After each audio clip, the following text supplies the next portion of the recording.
For joining us today for our panel discussion on imposter syndrome. All right, we'll just wait a few seconds for a couple of people to join.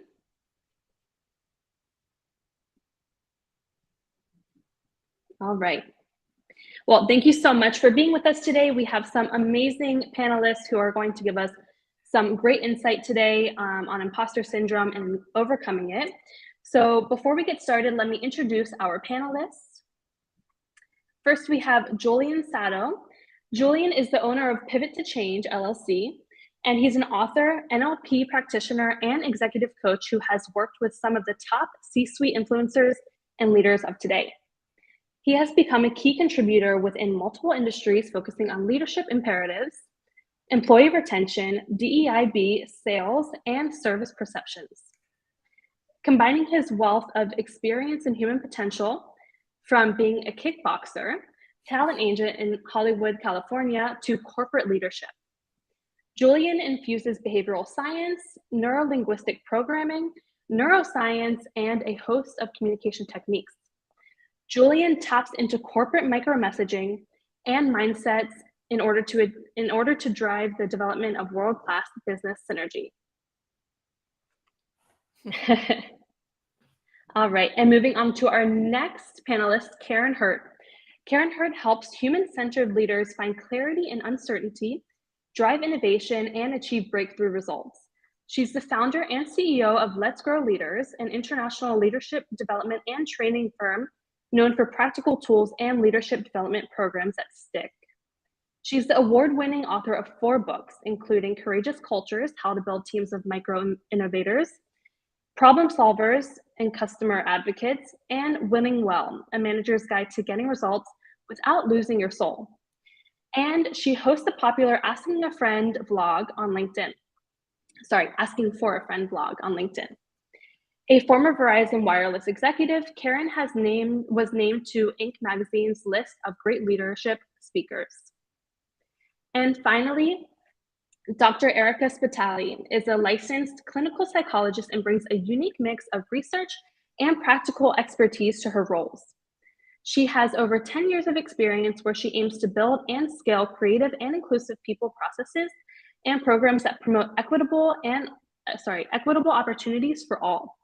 She's the head of talent at Employee Bridge, the largest light industrial staffing firm in the US, placing 400,000 plus contract employees in jobs annually and delivering workforce solutions for businesses across their supply chain. In her role, she leads talent management, diversity, equity, inclusion, and belonging, HR communications, and leadership development strategies to proactively create new systems and people-centric tools that enrich the employee journey and enhance ways of working.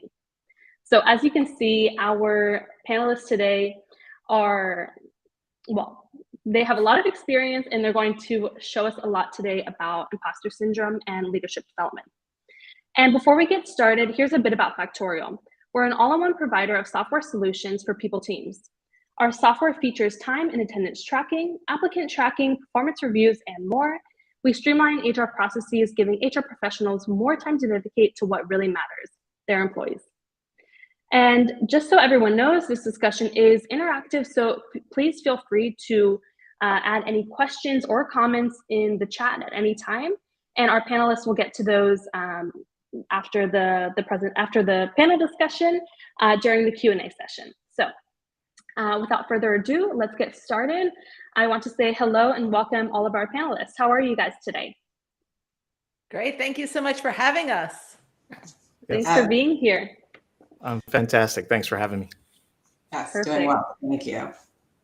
Great, well, thanks so much, guys. And I'm sure we're going to hear a lot of interesting perspectives and information from all of you. And even though you all have incredible backgrounds, I think it'll be really cool to see your opinions and perspectives, especially on a topic that is kind of trending right now. So it'll be great. All right, so our first question is for all of our panelists. And how this will go is we have a few questions, well, one group question, and then an individual question for all of our panelists. And then following, we'll have a few shorter questions for each individual, and then we'll go to the Q&A. So let's go. The question for everyone, and we'll just take some terms is leaders face all sorts of challenges. One that can truly sabotage the work of talented individuals and limit themselves is imposter syndrome. So how would you describe the experience of imposter syndrome in the workplace? And feel free to share any personal experiences or perspectives as well. Let's say, Julian, you want to start with this one? You'll go with me first, really? Okay. Yeah. Awesome. Well, yeah, first let's remove the word imposter syndrome because you just said it is trendy, right? So that's the trend we'll use. But really, what is imposter syndrome? It's confidence. It's self-reflection and second guessing yourself. And that's a normal thing that happens. But I think we see it more now because I personally believe, which I believe we'll talk about hopefully in this panel, is the way society has changed what it means to be in a learning state or get something. We have a 1, 2, 3 step program for everything, and we sell it as easy. And because of that, when we don't get results from the easy, we think it must be me because I have all these people who are sharing all the things that they've done with this 1, 2, 3, and they have the boat. I mean, the green screen behind them with the boat that says you can have it too. So imposter syndrome really is a focus of reflection. And I think what we see is more to your question, it is in the workplace because it's a health issue now. Because when we feel low about ourselves, it impacts our hippocampus, the way we think about ourselves, how our brain operates, how we intake information, how much effort we give in our position, in our role, how much we communicate. All these things create a synergy of a company. And I think what happens in the process now, you're going to see a lot of people shut down. And I think a lot of us has felt that. I'm sure, Erica, you and I can agree. I know we've been places and we've gone to places and we've noticed service levels has declined in our country. And it's because a lot of people are just feeling, what's the point? And that's what happens when you start leaning into this feeling of comparison. And I think that's where it's affecting the workplace. So if it's okay, I don't want to take too much time, but can I share a personal story? I mean, from a consulting world, every time I walked into a new company, there was a imposter syndrome. I have to learn something new. I have to get into the culture. Every time I got in a ring as a fighter, there's an imposter syndrome, right? There's always going to be this feeling of comparison. And even going back from the 90s when I was a talent agent, you'd be surprised how many celebrities that we adorn have the same struggle. They're challenging themselves continuously because of comparing if they can measure up to what people think of them all the time. It is a natural product of human nature. And I find it to be a gift, to be honest with you. It gives us an opportunity to assess where we are physically in this moment and the challenge that we're going to face. Every story has a dragon or something that be challenged. And I think that's part of the human gift we have. But we're seeing it as a negative when it really isn't, in my opinion. Thanks so much, Julian. And it's interesting to hear from your personal experience as well. So let's see, Erica, you want to share a little bit and answer that question as well? Yeah, I want to echo some of the sentiments that Julian shared as well, because he's right. I think the language here is so incredibly important. And I think what's not talked about enough is imposter syndrome, similar to burnout, is a systemic organizational issue, not an individual issue. And so quick context, because this is where the language kind of comes into play. Imposter syndrome was a result of research that was conducted in the 70s by psychologists who were really focused on high achieving women who doubted the validity of their success and believed that they had somehow fooled others into rewarding them. And because of that, they couldn't fully appreciate or accept their achievements, despite the external evidence of their success and accolades. And to Julian's point about the language, there are so many downsides to how this term is being used today. It doesn't consider that, and I'm going to take a gender approach here, that as women, we so often are environments that actually tell us to doubt ourselves. So all these external factors and influences are contributing to feelings that are actually promoting the fostering of our ability to say it is okay and that we should be doubting ourselves. We're rewarded for being humble compared to men, and we're actively penalized for self-promotion and for exhibiting more dominant traits. So it actually makes a lot of sense that it could be confusing how to navigate environments like the workplace that have been typically designed by men and for men, and telling us that doubt is okay and doubt should be the norm. And so I would love for us to really take those factors into consideration, because we've historically ignored work environments and the systemic conditions that are designed and operated to reinforce the feelings that a lot of us have today. And I think also, to Julian's point, you know, the last couple of years, we've received more access to people's lives than we ever have before because of the work and life, right? Personal life integration. You know, I'm clearly working from home. And so now people have more visibility to where I live, how I live, what the conditions that I wouldn't maybe necessarily feel comfortable sharing with other people. And so it really just makes a lot of sense why there is more vulnerability and more emotions being expressed in the workplace that I think we just weren't typically talking about before. And to your point, Kylie, it's trending because it is now more of the norm than it was before. Thanks so much, Erica. And I love that, the background that you gave on that. And I think it adds a really important touch that a lot of people don't realize or know about. And Karin, can you add to that as well? Yeah, absolutely. And first of all, it's so nice to see people joining us. And I really hope you will type in questions so that we can make this an interactive experience at the end as well.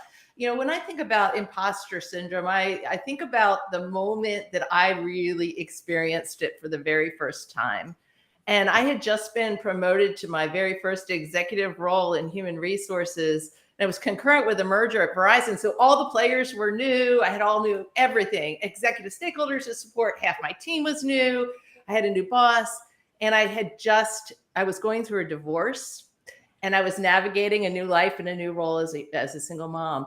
And I was so worried that if people found out what was going on at home, that I would lose all credibility. And so even though I had that promotion for a reason, I had the skills to do that, I backed away from bringing my whole self into that role. And what I learned through that whole experience was that, you know, by showing up and being a bit more vulnerable and saying, hey, you know what, I am a single mom and I'm doing these things, that created the trust and connection because I had more to offer from those experiences that could help people relate.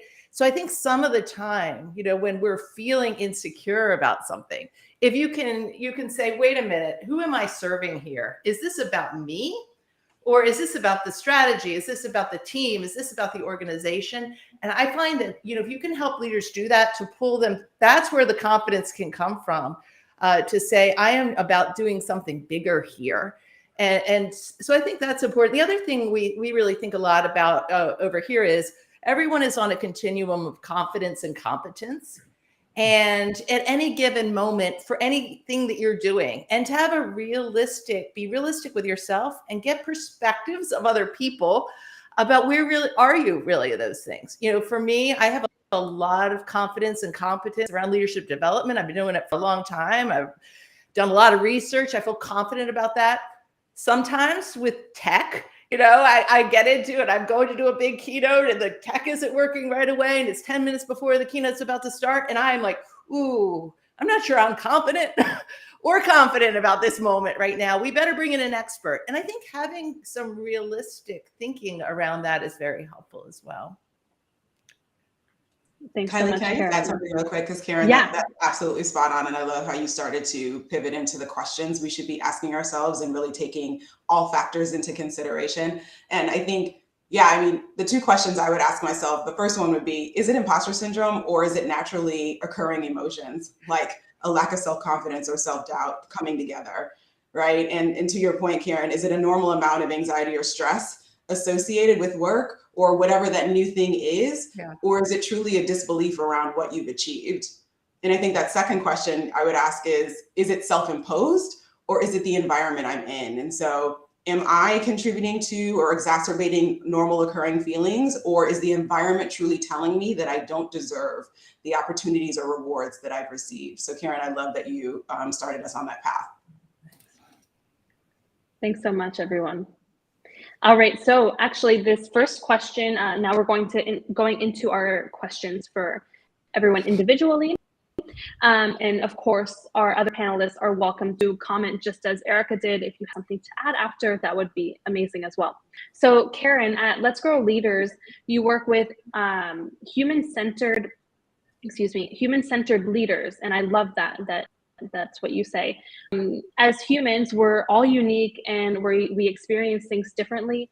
Can you tell us about some of the different types of imposter syndrome? In your perspective, are there different types, and how do they look in the workplace? You know, it's interesting because Erica was really starting down this path because, you know, as I was reflecting on this question, I thought, well, first of all, there's imposter syndrome where you are really good at something, like you are an expert, and then you are not owning your strengths. You are not speaking up. You know, we did a lot of research around speaking up and FOSU, fear of speaking up, and where that comes from. And it's part of imposter syndrome can come from that insecurity of some sort, that it's something internal that's happening with you. And so that, I think that's a bucket. I'm going to oversimplify this because this is a very complicated thing. Then, as Erica was saying there, and this, I love that research too. I'm familiar with the Harvard Business and is the environment telling you you are not good, and is it a diversity, equity, inclusion issue? Is it a toxic work environment? You know, just this last 2 weeks, I have dealt with at least 5 executives who have shared with me how their boss, I mean, very senior leaders, where their boss is, you know, really saying, that's bad. I mean, I'm paraphrasing, you're stupid, you're not good enough for this, right? That's not imposter syndrome. That is a toxic work environment where highly competent people are being undermined for some reason that may have more to do with the work environment or that manager. And so I think being aware of this, is this my insecurity or is there something else going on here, is really, really important way to think about it. You know, and then the third bucket, oversimplifying, is there really a competency issue here? You know, are you insecure about something because you have something to grow and a place to grow and learn? And is this data for you? You know, and I was thinking about when I made my transition from a Verizon executive to keynote speaking and doing those sort of things. And I was very insecure when I started keynote speaking. I should have been, right? I needed to join the National Speakers Association. I needed to get a speaking coach. I needed to hone my stories. And so that was good data. I watched those other speakers and I said, oh, they're better than me, because they were, you know? And so I am glad that I had that insecurity that helped me channel where I needed to grow. So a little oversimplification, but that's what I was thinking about, at least 3 of the buckets. So interesting, Karin. Oh yeah, of course. Go ahead, Julian. Well, I think it's interesting because Erica touched on it. And Erica, thanks for bringing up the history, because that was a study, and then the terminology became something we started using throughout our vernacular. But to what was just shared, it's like, if you really think about it, we can take this all the way back to childhood. You know, it really, from a behavioral coaching standpoint, always going back to like the first experience is a way to become aware of why you're reacting the way you're reacting. And that's what's interesting. You know, I think we're seeing a cross-pollination between, you know, neuroscience and leadership and behavioral science and leadership. Like you just said it, we high level, but if we dig deep, it really starts from a changed behaviors, a conditioned behavior from childhood. We're always going to second guess and challenge and feel like we're going to have to measure up or somebody's judging us. And that's part of our vernacular from going to school, the first day in school. If you're wearing the new clothes or you're wearing old clothes, or people are going to tease you about something on the schoolyard. We all have this, what we call the fight or flight response that says, this is danger. And we relive that feeling, and our body gets conditioned to look for things that we're used to feeling. And so we start repeating the same feelings over and over, and that becomes our persona and our personality. Like we walk into things having those same feelings. So that's really great that we can start cross-pollinating these scientific discoveries about the brain and the mind and how it impacts our emotions and our hormonal state. But it does have a lot to do with what was just shared, like the whole concept of, am I good enough? And then what are you going to do about it is the question. And what was just shared, what Karin just shared, is exactly it. What are you going to do is the culprit, is the thing you need to focus on. What is the action that is going to counteract this emotion. And a lot of people will live in that emotion for 20 years saying one day I'm going to do an action. And why Karin is so successful is because she did the actions, so she can look at it and reflect. Thanks so much. And Erica, before we move on, is there anything else you want to add to that? No, I think what Julian and Karin said is spot on. I think, yeah, so we can definitely keep the conversation going. Okay, great. All right, and in fact, Julian, the next question is for you. So kind of how Erica, well, she mentioned it and explained it perfectly, that it was conceptualized decades ago.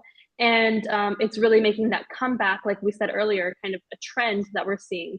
So originally research related to imposter syndrome revolved around high achieving women, like Erica said. Today, what other factors contribute to what we call imposter syndrome? What other factors? Well, that's a great question, because I just answered it kind of sort of with responding to Karin, but it's really interesting. It's not the story about the women in the study has been done numerous times, but here's another study, and I just want to bring it up. There was a study done by, I think it was Harvard. One of you probably, I didn't pull it up, so I don't have the exact study, but they did a test with people that were in engineering, and it was a really simple test. But when they gave the test, they told them, hey, we had people of lesser education take this test, and they did very well. So before they gave the test to these students, they let them know people of lesser education did the test and they did extremely well. Those people that heard that and the ones that didn't, the ones that heard that did worse on the test than those who didn't hear that. It's because the mind started comparing. And when that happens, the hormonal change, the cortisol that populates in the brain shuts down the neocortex, and the amygdala takes over, which is a very irrational way of thinking. And we become more instinctive and kind of fight or flight, and we move very quickly and we give up very quickly. So I think to your question, other factors is to what Karin was talking about, understanding how we're communicating and how we're trying to educate, relate, learn and develop a company or develop a person has a lot to do with, and I use my word, micro messaging that we're giving. It's not what you intend to say, it's the perception of the person hearing it.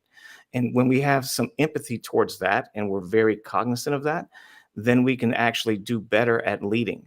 And if you tie in all the factors we can't talk about here, which is the culture, the divide, the media, the way we see every 3 minutes on YouTube, if you don't have premium, somebody selling you something about how life should be for you because it's for me, then you're going to see the opportunity to redirect the way we communicate. So I think this is where we fall into victimhood, because we are living by reaction, and the whole world now is developed based off of creating controversy, grabbing your attention, and comparison, and the feeling of worthiness. And go back, I just want to add a little bit, because I want to add some history too. It was in 2009 when Facebook added the like button and Twitter added the retweet button. And I would say if you did a study on that, you would see that's where a lot of depression started increasing in our country. And right now it's increased by over 400%. And I think this imposter syndrome has something to do with that as well. Great. Thanks so much, Julian. And yeah, perfect. I think that was really, really interesting to hear. And if anyone wants to add anything, and if not, we'll move on to our next question. Which is for Erica. As the VP of Talent and Leadership, Erica, talent management is so important on the individual and organizational level. So imposter syndrome must be on your radar. What tools and resources can organizations implement to combat this and offer assistance and support? So basically, what should employers be doing here? Yeah, I love this question. And I love what Mary just put in the chat around the language, which is why I started off by saying that the language is so important here. Just the words imposter syndrome make me cringe because it is such a damaging label for something that doesn't have to be. And so I love that we also talked about that this is really a systemic or organizational issue and not an individual issue, but the label suggests otherwise, which again, contributes to the confusion around who's responsible and how do we kind of combat this. But really quickly, according to Gardner, these were some stats that I heard yesterday that I thought were really important to this discussion. 37% of employees agree that communications they receive from their leaders are honest and open. And then 36% of employees trust their organization's leaders will try to act in their best interests. And then the last one was, and 40% of employees agree that leaders at their organization respect their employees. Those numbers are frightening, like 37%, 36%, and 40%. I mean, we talk about systems, right? And we talk about external factors. That snippet of data shows us the reality, which is that organizations are consciously and unconsciously creating environments that foster exclusion and iniquities, which are creating roadblocks to success. And especially when there is a disconnect between what the organization says and what the organization does. You know, things like communication, to Julian's point earlier, to connection, to collaboration, and everything in between. You know, the language and behaviors really matter. And the questions that I am maniacally asking myself as the head of leadership development and talent is, you know, do our employees become better versions of themselves by being here? Do they grow? Do they thrive? Do employees expect a more human experience at work? And so companies really need to be more thoughtful about how they embed inclusive and equitable processes and people practices into the fabric of their operations.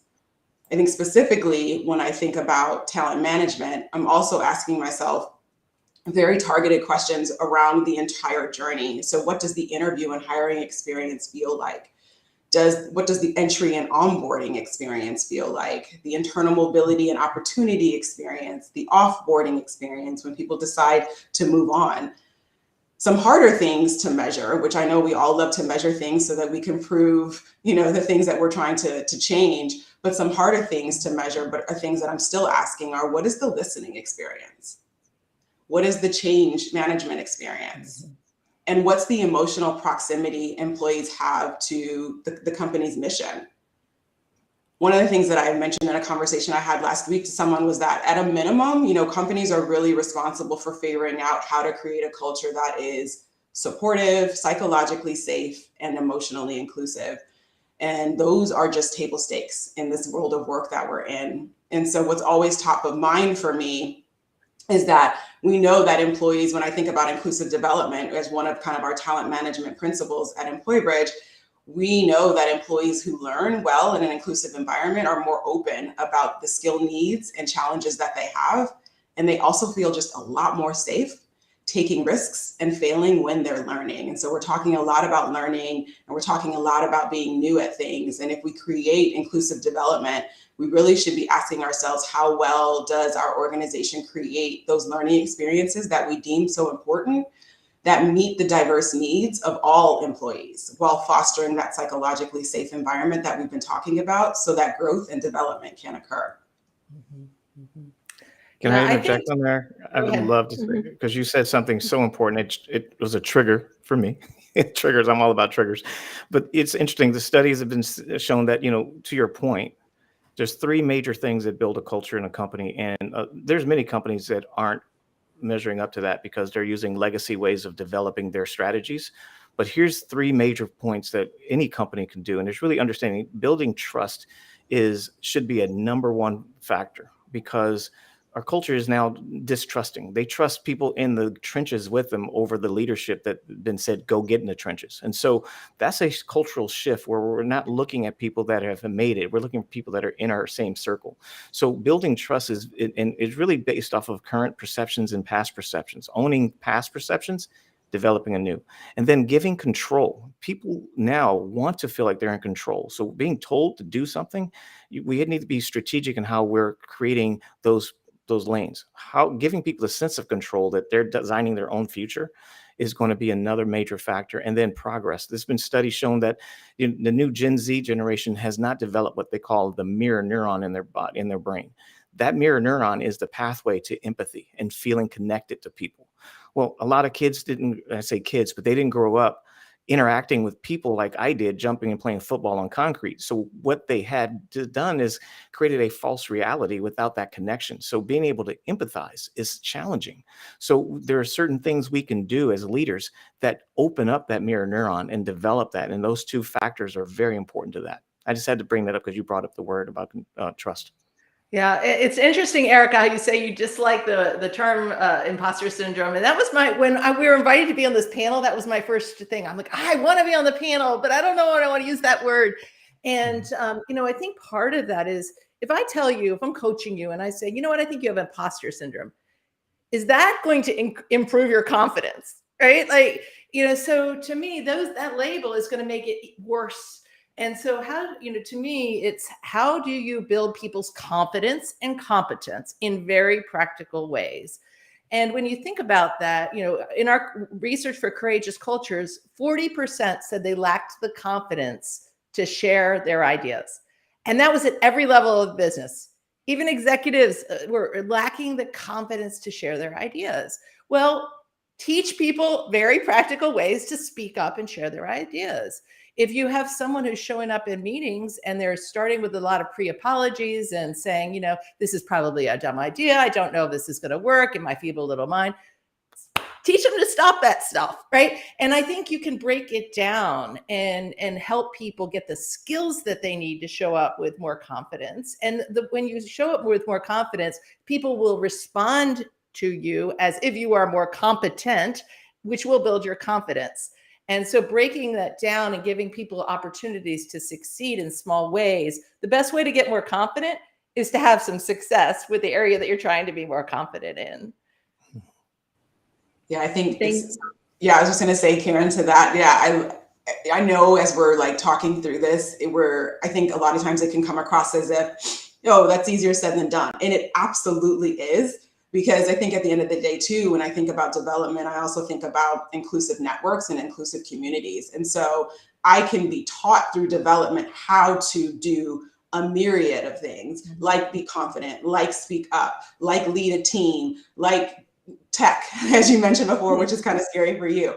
At the same time, though, if I take that learning, but I then have to apply that learning in an environment that does not support or fuel what I just learned 60 minutes, 60 days ago, then that is all for naught. And so it's like, again, how are we really peeling back the layers of the organization and really peeling back the layers of the environment to understand all of the pushes and pulls that are happening to either foster or inhibit my ability to take that learning and do something with it.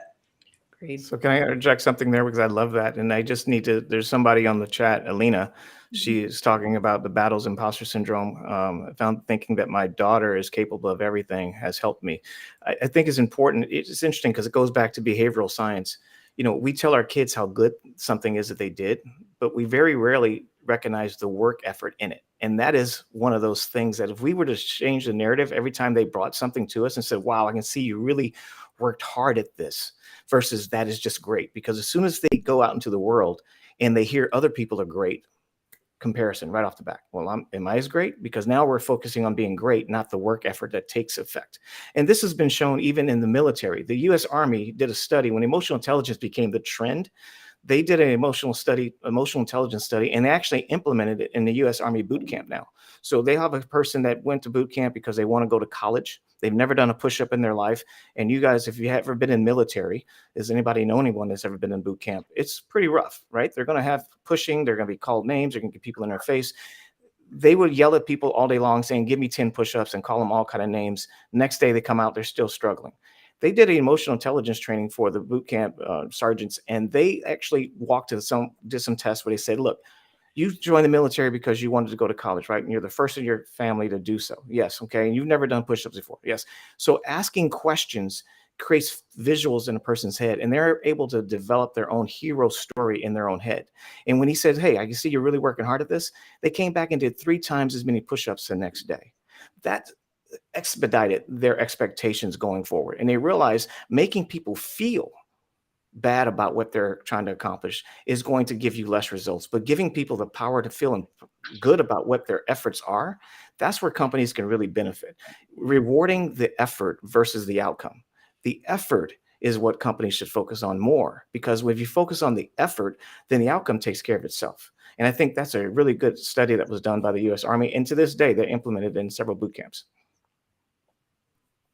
Love that example. And I think it just shows the power of language and the words that we use. And I think, Julian, you kind of answered already, and well, all of you maybe have answered this question already. The next one is for Julian. But originally, the question was, how can professionals challenge imposter syndrome? But I kind of want to reframe that, Julian. How, looking at all these things that we've just talked about, maybe not having the confidence or struggling in certain situations, or Erica, like you said, it's an organizational problem and not always an individual problem. So what, I guess, how to reframe this, what can we do to challenge those things or learn from those experiences that maybe make us a little bit not confident or have those struggles in general? What can we do as individuals rather than just saying, oh, let's fight imposter syndrome? Right. Well, that's a great, and it is a great question because I hope it made it's about sense. I just, yeah, it makes sense. yeah. It's about application, and here's what people forget: leaders, and to Karen's point, leaders are employees too, right? We all work for somebody. I'm working with Onward Search currently, and they're really interested in developing a open dialogue, communication, and a culture that is inclusive and embraces everyone. And I think it's important that companies like that really focus on making known this is our mission. What can we do? And one of the things that we can do is include the front line. And if I love stories, and I think it's an amazing story, and I used it the other day at work. It's really interesting that there was a study, well, not a study, a story where a true story where a fire truck was trying to get a truck underneath the bridge. It was stuck under a bridge in New York. Traffic was backed up. Every brainiac was there trying to figure out how to move this truck from under the bridge because it was weakening the structure of the bridge. A child on a bicycle literally came in after hours of study and getting all the brainiacs there. And he just says, why don't you just take the air out of the tires? And they were like, duh, we didn't think of that, because we're so close to the vest that sometimes we forget that there's answers in the people around you. There is a hierarchy that goes on with leadership and in business. But I think the really goal is to really understand that it's not a hierarchy anymore. It's not a org chart of someone under someone. It's a circle. And now that we look at it from that standpoint and get buy-in from other people, and one of the most important things to do is not resonate on the wording so much, but focus on the intent. Really understand that people that aren't in your space might not communicate like you, but what are they trying to get across? And so using the intention versus your perception is going to be a major factor for leaders to understand and take those frontline leaders and get those ideas, implement that, and then market that to the rest of the teams. And you'll see empowerment and people stop feeling like they have to shut down or feel like they can't measure up. Thanks so much. And anyone, Erica or Karin, want to add anything before moving forward? No? Okay, great. All right, so Erica, we see everyone's accomplishments online nowadays, and we tend to compare ourselves by nature. Would you say there's a relationship between social media and the rise of imposter syndrome? Yeah, I absolutely think social media could be an antagonist to our self-identity. And so we're talking a lot about labels we're putting on ourselves, such as imposter syndrome, such as a self-doubter, anxiety, lack of confidence, etc. The social media world of self-aggrandizing and self-promotion really doesn't allow anyone to approach anything as a newbie anymore. Social media, in my mind, has this toxic way of making everyone look like an expert, not really is, and feel like you're not allowed to ask questions or admit you don't know or even make a mistake. And it's really unfortunate because I believe it contributes to many people being uncomfortable with feeling inexperienced or being less than perfect at something, which should never be the requirement, by the way. And we know feeling inexperienced and less than perfect can really impact your confidence levels. When I think about self-confidence, however you call it, if you reframe it as self-love, if you reframe it as self-esteem, self-regard, no matter what you call it, it's important to dig deep and examine whether your self-confidence is conditional or unconditional. When you're constantly looking to outside factors like social media to feel good about yourself, that's conditional. And self-confidence is very risky if it's conditional. it also has a big impact on your relationship with yourself and your relationship with others and your relationship with your environment. And so the other day, Julian kind of brought this up earlier. I was thinking about how we all come into this world carefree, unaware, brave, and curious, literally the antonyms of all the words that we're describing imposter syndrome with. And then like, bam, the next day we have encounters and experiences that change us. Insert social media, insert the workplace. I mean, look, at the end of the day, the reality is you're going to do many things for the first, second, third, and 35th time, and you won't always be great at it. And feeling unsure doesn't make you an imposter. It means you're learning. And it just truly means you're figuring it out like we all are. But to learn to read this as a sign that you're pushing yourself in ways that can actually be healthy and healing, I think is the biggest gem of them all. And so at the end of the day, it will help you firmly establish and own who you are without conditions.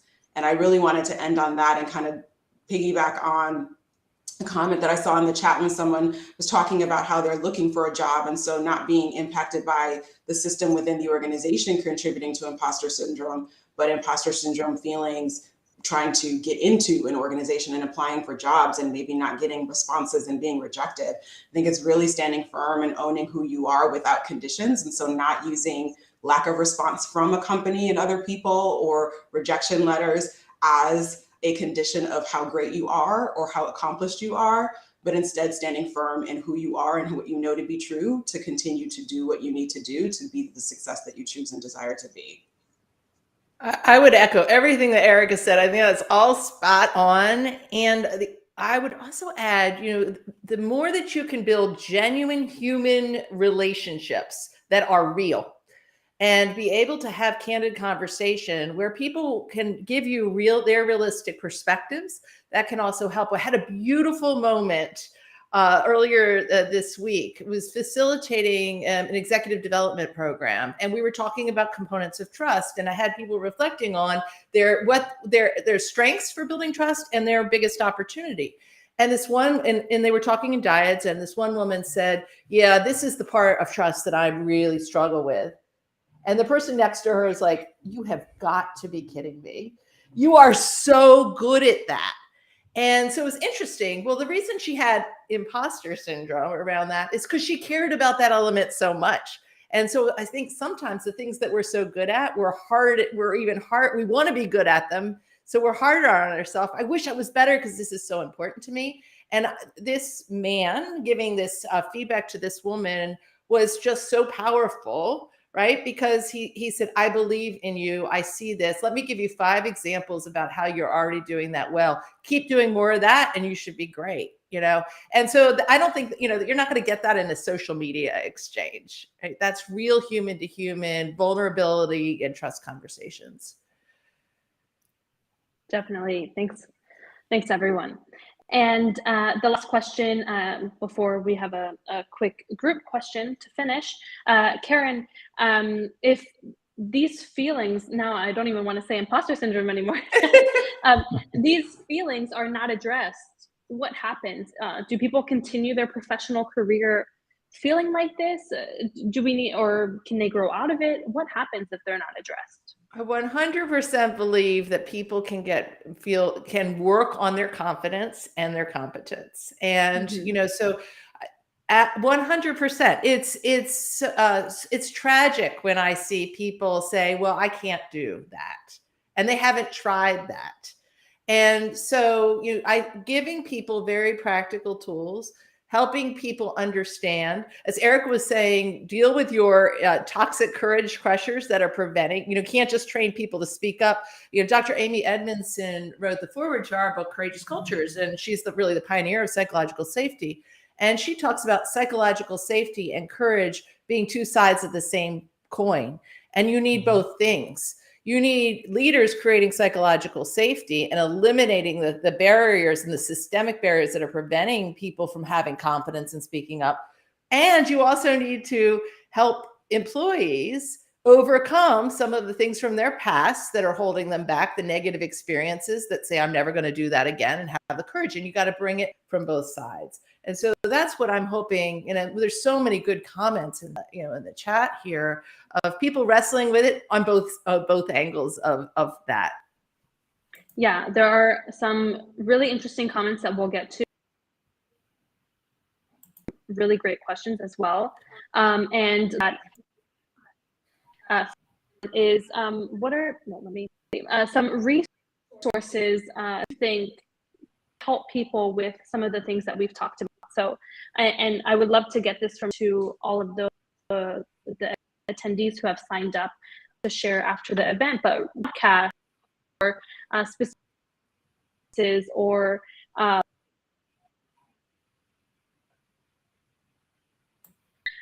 share any specific resources. Is it me or is you breaking up? Is it just me? Oh, can you hear me now?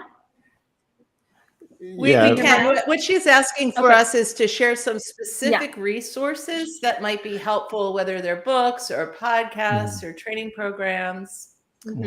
Yeah, sorry. Who's I think I first? broke up for 1 second, but yeah, feel free to go ahead. I'll jump in really quickly. So 2 books that were really helpful for me in my journey, just in my journey to being me, right?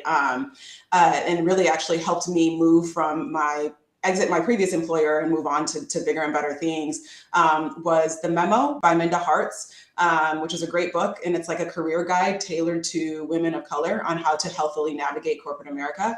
And then the second book, Black Hole Focus by Isaiah Henkel, which focuses really on understanding and articulating your purpose and how to leverage that focus to drive your success.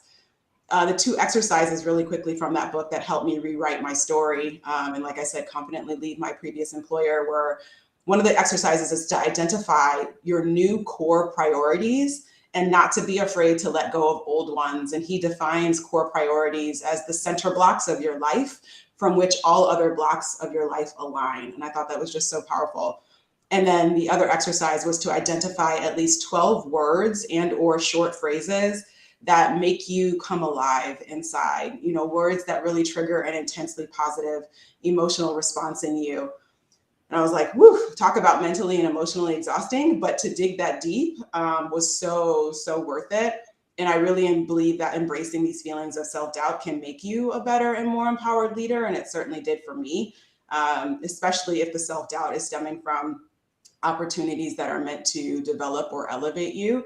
And so those would be the 2 books that I recommend, and some of the exercises that were within that book that really helped me not to be afraid to be me and to create my own lane, because I knew the world was waiting on me and I deserved that to myself and I deserved that for others. So. Thanks, so I love Erica. that. I'd like to jump in because Erica, you hit on a couple of books that I read too.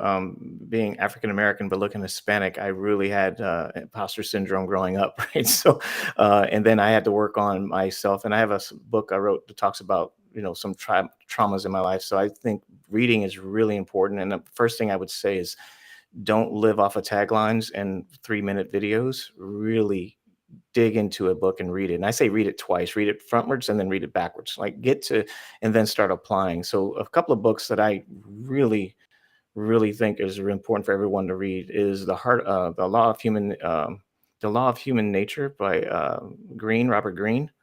I think is a really important book because it gives you historical data on human behavior that you see yourself in. So you're not alone. It's not you. This is human behavior. This is part of the human psyche. So part of that helps you feel like, okay, this is something that can be worked on. And you get to hear the quirks of other people that were considered amazingly human or special. And you see that's something that you can literally put something in place for yourself.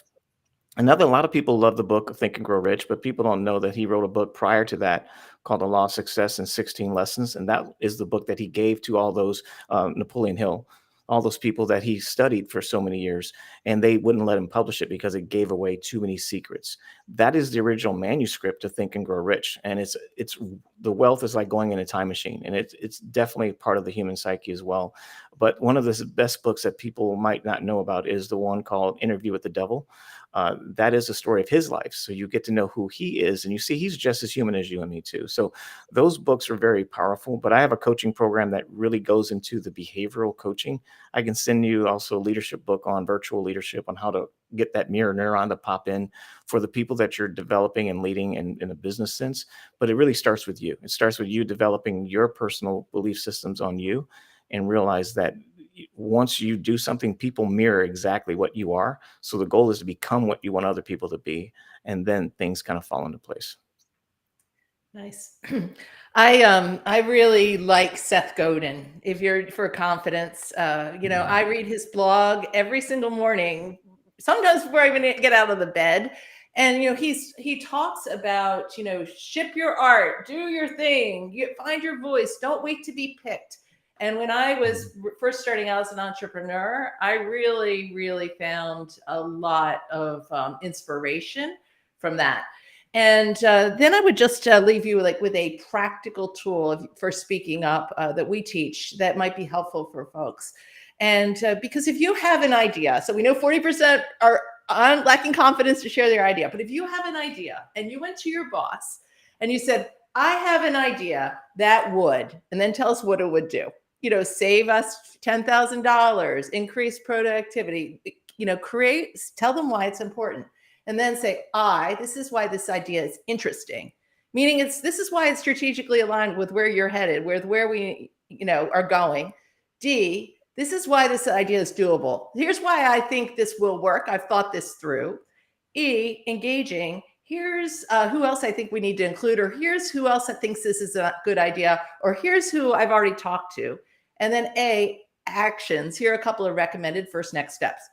Even if your boss thinks it is a terrible idea, that you are still going to be coming across as somebody who is thinking critically about the business, who is expressing their ideas in a confident way.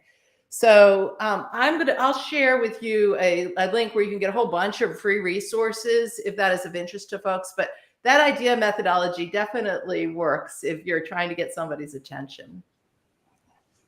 Thanks, everyone.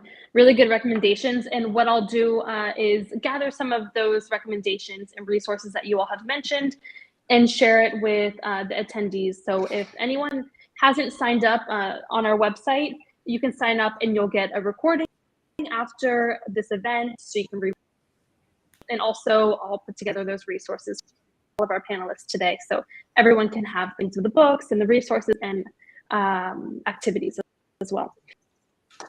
And I want the 3-minute snippets that we're seeing all the time. It's so true. And I saw this thing the other day. If a book is bad, if a book is really good, read it twice. Really interesting. We kind of don't read anymore. Well, some of us read, but a lot of people they get their information from media or online, and we forget about the value books can really bring. So yeah, it's a good tagline to remember.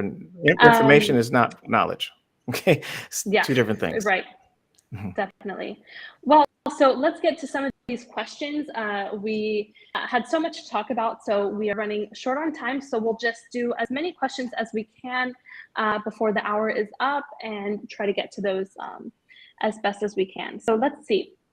One of the first questions we had from the beginning of the discussion was, how can we bring awareness to ourselves of having or entering imposter syndrome? So how can we bring awareness, or how can we be aware?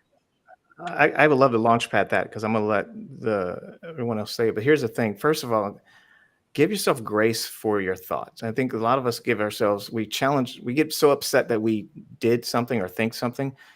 You got to realize you're going to think things that you're used to thinking. You're habitual. 90% of your thoughts are the same from yesterday, right? And so you have to know that you're going to be habitual in your behavior. But pause and be responsible for the secondary thought. The first thought, okay, I see that, but now what am I going to do? So learning how to pause and react, just like if you're driving down the street and someone cuts you off and you automatically flick them off. Okay, I just flicked them off, but pause. Why am I flicking them off? Is it because I feel I'm being disrespected? Is it because I feel like I'm not being seen? Where does that come from? And that's what you can do. And what happens is you develop a habit of pausing. You observing yourself in action. And that is the first step, is becoming aware of your reactions. And I think that is a lot of people don't understand that because we're entertained so much. And just so you know, the word entertainment is a Greek word. It means amuse, and amuse means no thought in Greek. So it's like we're living in a no thought culture, and we want to actually start thinking about our behavior. So that's the first thing I would say do. Thanks, Julian. And Erica or Karin, do you want to add to that? Yeah, I think the only other thing I would add to that, I totally agree that awareness is key. And so the fact that you're tapping into what you're feeling is kudos to you. I think the second thing is just then acknowledging, rather than trying to suppress or deny that you're having these feelings. And then I totally agree with Julian, really, where is it stemming from? Like, am I causing these feelings, or is there something else? And so really being able to tap into where the origin of the feelings are coming from, and then being confident enough to say, like, if you need extra support, then let's go get that support, right? Really being okay with seeking out, if it's someone else or something else that's going to help you find some comfort in the discomfort, because obviously something is unsettling about what you're feeling. And so how do you become more settled, or how are you able to better lean into what those feelings mean for you and to do something with them versus just letting them sit? Yeah. And the other thing I would add is really take a step back and take an objective look at what you're really good at. And we all have old stories that, I'm not, mine is, I am not good at math.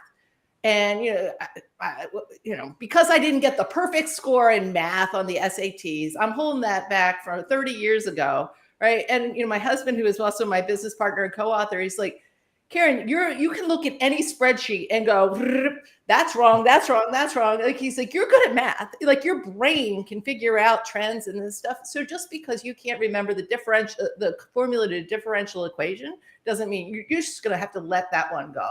And I think we all have stuff like that, right? That we're like, somebody sometime gave us an impression and we're still believing it, and it might not be true. Thanks, everyone. Thanks so much. Let's move on. We have some great comments as well. So one that I wanted to point out before we get to our next question real quick is if we constantly compare ourselves to other people or compete with other people, we will perpetuate the trend. However, if we compete with only ourselves, we can be empowered and grow, which is a very great comment from Christy. Thank you, Christy. So let's move on to our next question. Let's see. Where is the balance of being vulnerable at work? So this was toward the beginning of our questions. How can we find that balance of being vulnerable? So who wants to answer?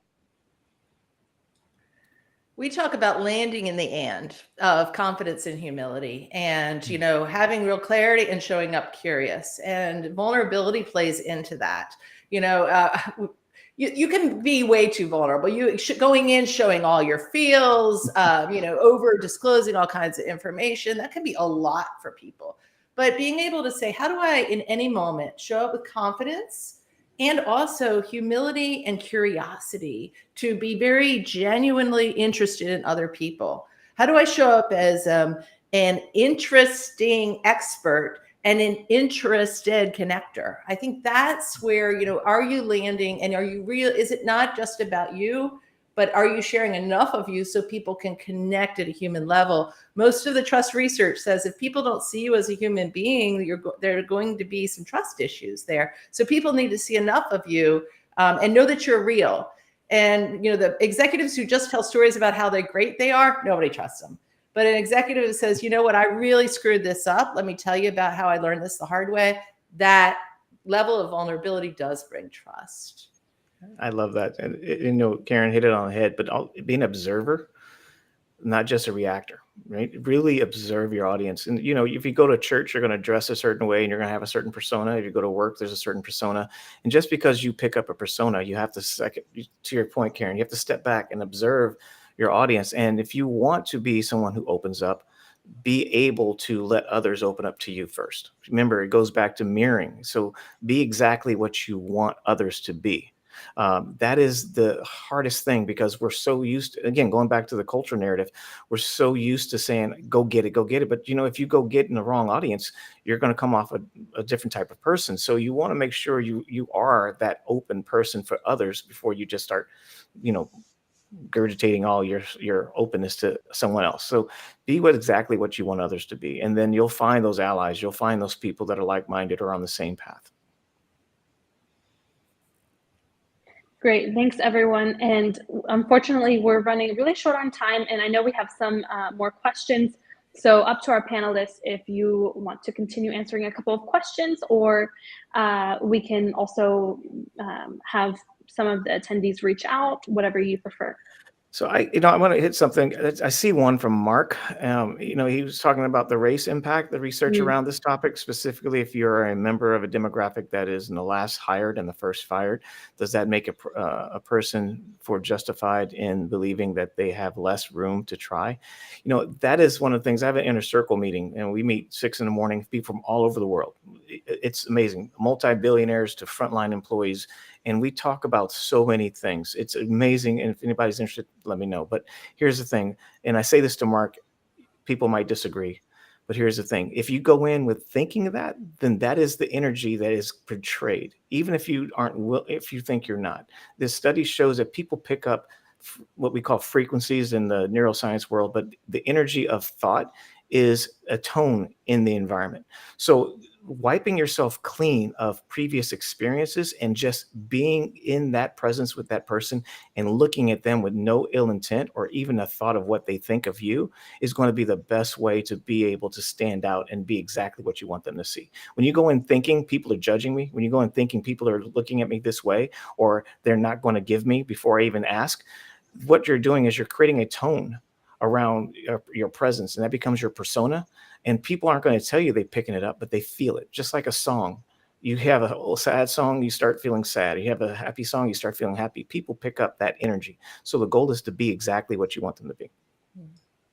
The only thing I would add to that is just to Mark's point about the research. The original research did not take into account people of color. So that research did not, that dynamic was not a part of it. And so another drawback of using the terminology. And I think I would also take it back to the environment. So if you feel unsafe, or if your environment is not promoting your ability to have more room to try and fail, then I would question if that's the environment for you, right? I think to your point, if that's the goal, if that is what you want out of your experience, then finding a place or being in a place that supports that is what's more important. But yes, the research did not account for race, people of color, and so drawback. And I love what Karin said too, how you position, to going back to how you speak to it. Is it chewable? Can they digest what you're saying? You don't want to put things out there that are going to create a divide right off the back. So how you say it, how you present yourself is so important too, without any expectations. So all of us answered that question. That was awesome. Thanks. And before we go, Karin, anything you want to add to what Erica and Julian said? No, I agree with both of their points very much. The only thing I would add, because there seems to be some excited folks who want to go to Amazon now and get the books. Oh, yeah. So the books that I mentioned were The Memo. And thank you, Dina, for putting in the chat the link to the second book, which is Black Hole Focus. Mm.